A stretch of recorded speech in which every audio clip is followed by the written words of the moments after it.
Hey everybody, this is Chad Shapiro from SABA, and I want to thank you for watching. We're part of the Digital Dive. And if you get a chance to share this and like and comment, or if you're listening on the radio, man, we're so grateful for sabaradio.org. And I encourage you to add it to your favorites and get back here and listen often to the great music and sermons we have. But today we're with the Digital Dive leaders, Albert Diaz and Eric Hilgers, and we're going to be going through what we feel is one of the most comprehensive lists to help us go forward in digital evangelism.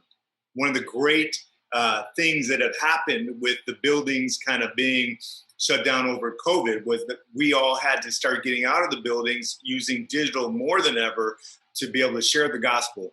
And so this list, although it might be simple or basic for some, it'll be new for others. And with these kind of tech gurus here and web digital gurus, I think we're going to learn a lot. So we're going to march through them one by one. And if you were taking notes, I would encourage you to be able to write these things down because for any kind of church, this would be a great, great list to be able to go through. The first and really maybe the most inexpensive is to have a active social media account. To have an active social media account. I know for us as a church plant, we did pay for a website to get it really nice and great. And we also, does Frank want to be on the Digital Dive back there? Digital Dive, Frank, we're recording. I'm gonna. It's okay. Get it. Come on in and say. Ah, man, Frank, you know that man is the digital guru right there too. That man back there. So we have, that's great. I love that. I love SABA and all the great leaders within SABA. So we created a website, which was fine, but really a lot of our engagement happened through Facebook. And so right from the gate, right from the beginning, before we were even probably launched, we were having more communication go through Facebook than we were our website by far. So leaders, whichever one of you guys want to jump in that, what do you think about that as the first baby step to get their active social media account? And you have any words in that direction? Yeah, I think that's amazing. Get a social media account, because I was researching some stats on just digital and social media in and of itself. I want to share a quick couple stats. 1 million people are logged on to Facebook. 3.8 million searches were made on Google. 4.5 videos were viewed on YouTube, and 350,000 users are scrolling on Instagram. And this is all in the past minute. So sorry, all these stats were in the past minute. 1 million people logged on to Facebook.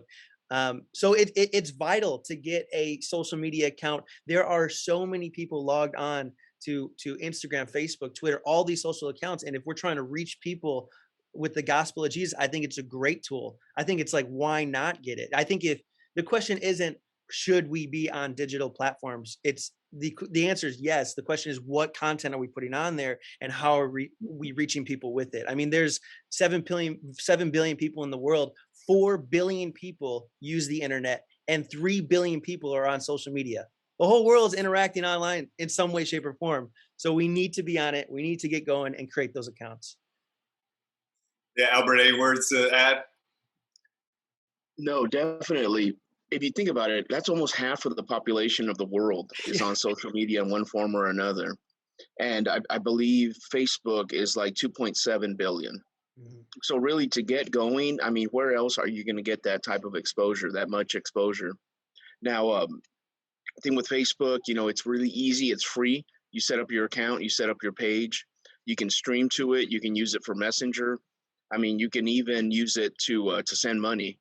I know right at the beginning of COVID, several congregations were using it. It's kind of an accounting dilemma because you don't know exactly who things are coming from.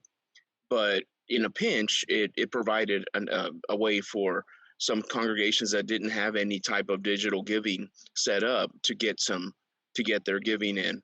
And they were also able to still address their congregation, still able to go live with just a very bare minimum. And I mean, in the beginning, this was the streaming platform, really. Somebody sitting there holding the phone up. But we built off of that. And as a first step, Facebook and social media is definitely the way to go. Mhm. I love it. And in fact, I think the giving platform they have is transaction and fee free, which is the only one I've ever heard of that. So they don't charge any, that 1% or transaction fee at all. Zero. There is a little delay on getting your funds, from it. I believe they pay out twice a month. So you have to be a little bit patient with that, but a great tool for Connect Church, digital church that we're launching. For us, life groups is great, which we can talk about that later. But social media, um, we could go do a live service, but we saw that very few people, especially because our first few services were even plugged in live, like at that moment. But within the next 24 hours, people had shared it, they had watched, they had referenced it in different ways. And so when you think about that, the ability to be able to connect, which is one of the reasons why we're so grateful for SABA and for Dr. Horn to be able to encourage SABA to move in this direction, to equip all the churches within SABA in digital ways. And we're just beginning. I mean, this is just, the digital dive is just the beginning. Wait till you start to see some of the resources that are going to come out of SABA. We're so excited, but it's because of, imagine your congregation being able to listen to you anytime, any place, anywhere in the world, to be able to have prayer requests come in wherever they could be, to have everybody network, regardless of how close you are in proximity physically. That's what social media allows us to be able to do, and digital tools in general. Mm-hmm. We got to be consistent with it, though, because what do you guys think? I think sometimes people think, "Oh man, I'm going to go be the next Stephen Furtick or something." I'm going to get everybody. Like, how come they got 30,000 views and I'm sitting here looking at it all by myself? Like, what do you guys have to say in response to that?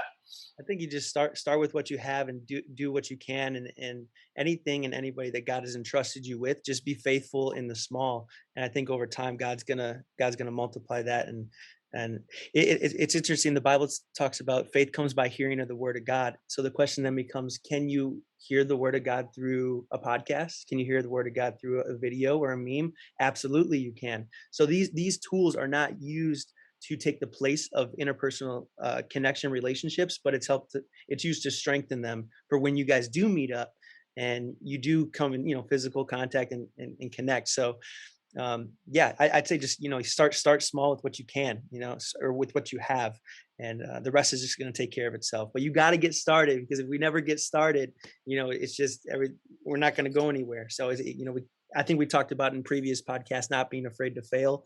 I think that also ties into that whole aspect. So, Albert, what kind of a digital content do you think would be great to put up there for like a church's social media feed? For a church's social media feed, action, activity, people interacting, things that are being done. Sometimes you think that, oh, well, because we're not meeting in a physical building right now, we're not getting anything done. But the truth is that there's tons of things that are happening out there. I mean, food pantries are still serving, community health organizations are still going around their community and helping. There's a lot of ministry is still taking place. And I think Eric hit it on the nail on the head when he said, don't be afraid to fail. Because you know what? You may live stream and you may only have 3 people viewing you for a month. And that's okay. Because Stephen Furtick is Stephen Furtick, and there's already a Stephen Furtick out there. So just be yourself. Be whoever God has constituted you to be, and then just be you, because you've been working for your congregation, so your congregation is going to recognize you. mm-hmm. So just be you. There's no need to kind of try and build up a persona or become an alter ego type thing, because that just leads to confusion. Yeah. The easiest way is to just be yourself. Just do what you do. Yeah, change it a little bit, adapt a little bit, because now it is going to be digital. You may, look up at the camera more. You may, during an invitation at the end of a sermon, you may say to those of you who are out there watching, we're thinking about you as well, things like that. And make it interactive for the people that are in front of you, but then for the people that are watching. And like you said, Chad, somebody may be watching that a week from now, a month from now, a year from now. You don't know how far that message is going to go. Mm-hmm. It's kind of like it's out there, it's in the ether, and it's just moving around. you don't know who's having a rough day, and that's going to come across their feed because one of their friends shared it and they're going to watch it. Hmm. So there's a lot of positive to being able to spread a message out like this. Hmm. Yeah. That's so good. In terms of, oh, sorry, go ahead. Go ahead. No, you're the I was man. gonna say in terms of content, I think, yeah, when you have like a video out or a picture, or any type of interview or whatever you're putting on the internet, there's a couple ways to kind of reach people with that. Number one would be organic reach. It's when your congregation or friends are sharing the post, they're just constantly pushing it out there and reposting. The second one would be to pay money for ads. You put money behind it and you boost the post that way. But the third one I want to talk about really quickly is SEO. It's search engine optimization, and that's basically just putting like certain keywords or titles that are catchy or hashtags. This is really, it's really, it's cost efficient because you're really just making sure you're putting the proper content out. But when you put like a good JPEG up on your video, or like I said, titles and stuff like that, it also has a better chance of reaching folks. So that SEO, I just wanted to hit on that really quick. A way to get that message out further is just making sure those little details are all tied up, the hashtags, the titles, the JPEGs, what do you call them, the thumbnails and stuff like that. So do those hashtags, and do they work within Facebook? Do they work on the internet and Google and so forth? How Yeah, do they? I think they work on, yeah, they work inside. I know when you post a or upload a video to YouTube, they have a section down there at the bottom that says, put your hashtags, or keywords that when people type in like a certain, like Jesus or church or ministry, that video has, I don't know the percentage, but that video has a little bit higher percentage of popping up when they type in, those words. So yeah, they work within the system, within Facebook, Instagram, That's YouTube, all great. that. So one thing, just like all of these, all learning is we try to learn from people that are further down the path than us, and that's why I love hanging out with Albert and Eric, because they're like, it's not, they're on a different path entirely than me. So I get to be able to learn from them every day. But that's the same way. Go on the internet to ministries that you like, watch kind of the content they have, and of course they have a maybe sometimes bigger audience. They're further down the path than you, so don't get frustrated at comparing your numbers to them, but look at what they're doing, what kind of stuff they're sharing, because they put some thought behind that, and that might be contributing to how they've grown in the way that they have. So going Facebook Live will get you more organic views typically than just a post. Keep in mind what Eric talked about in terms of boosting and paying for ads. A lot of times Facebook, they know that the brands are trying to share something. It's not just your personal page where you're sharing with your friends and family. They know that if you created a page, it's because you're trying to share a vision. So they organically, their algorithms will not share that to everybody's newsfeed out there, because they're hoping that you will go pay for it, that you will boost those posts. And it does not have to cost $1,000 a week or anything like that. There was a boost you posted for sabaradio.org when we first started, just a photo. Yeah. Put $5 behind it, I think, right? Yeah, I think it was $5. Mhm. Yeah. And what did it do? It was I like, think so. It got like, and here's my theory behind that with Facebook. I don't know if this is true, but when you first create an account or a fan page or something like that, and you boost your first post, no matter what the amount is, Facebook will blast it out further because they want to hook you to get you to be on the ads thing. And that's what I think happened, because we put $5 behind it and we got thousands of views, we got hundreds of likes, like 46 comments on $5. So I think, I don't know if Facebook kind of is trying to hook us, but the ads do work. I do want to say I'm not knocking the it was ads. such a beautifully designed photo that Yeah, it was the perfect. Yeah, I think they were like, well, you put $5, but here's what 500 would do. Exactly. oh, Yeah, they definitely tried to wow us with that, but it works. It works, and it's so customizable. You can customize it for the city, for the area. You can even customize it to a zip code or a neighborhood.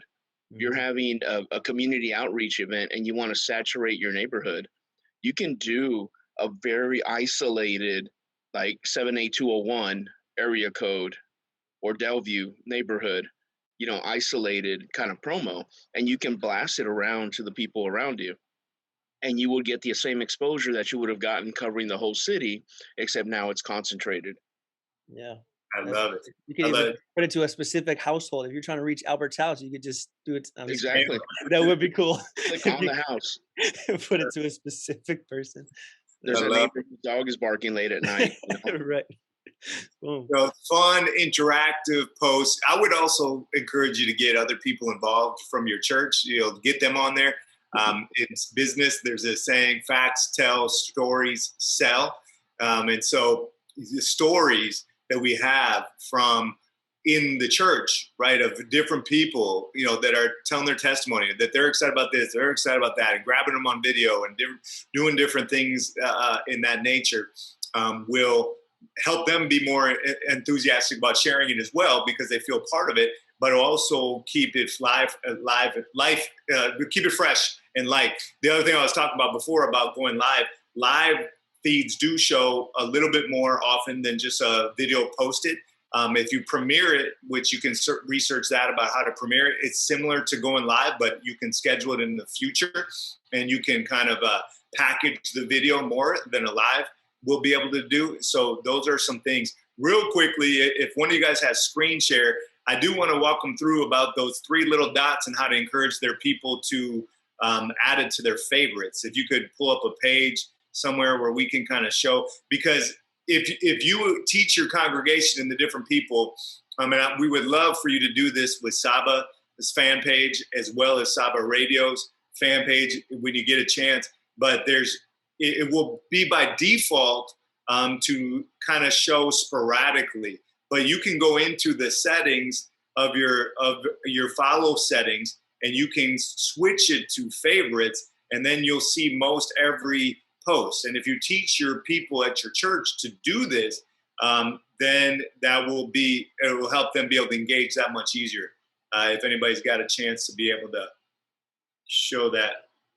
Albert, do you have the screen sharing settings on yours? Yeah, let me get that up here. Okay. It's if they see it in their news feed, obviously they can go like and comment, and then Facebook looks at that as like, hey, this is a good post to do. So you see those 3 little dots next to the magnifying glass? Right there. If you click on follow settings, it is clicked on default right there. You see the blue dot. So if somebody were to switch it on to favorites, it says you'll see these posts higher in your newsfeed. So every single person that you have do this will see your posts more often than when they like them and comment. That's something that Facebook picks up on in their algorithm and say, hey, I should show this post more often because it's got some engagement. If it's crickets and nobody's engaging at all, then they think, let's just bury this thing and nobody needs to see it. So if you can get a core group of your people to really engage quickly, often, in different ways, and they'll do that by switching it off of default and getting on to favorites. Perfect, Albert. That's great. And you might even want to do a video for your people to show them how to do these things, because again, you take 5, 10, 15 people that start to actually see all your posts more regularly, and they go on there and like them. It's just a simple like. It's free for them to do. Like them, sometimes share, sometimes comment. Watch what happens to your page. It will start to feel like there's a lot of action, and you'll see Facebook will share the post more organically. So we're going to wrap it up right there. We have many other digital strategies we're going to be talking about evangelism. This is the first one. Thank you guys. You're absolutely brilliant. Come listen to sabaradio.org so that you can hear all these great sermons and podcasts and music. Get on and let us help with all your digital needs as we start to expand what SABA is doing to be able to be a blessing to your churches and the different businesses involved in our city and beyond. And God bless you. Thanks, guys. Love it. See you guys. Thank you all.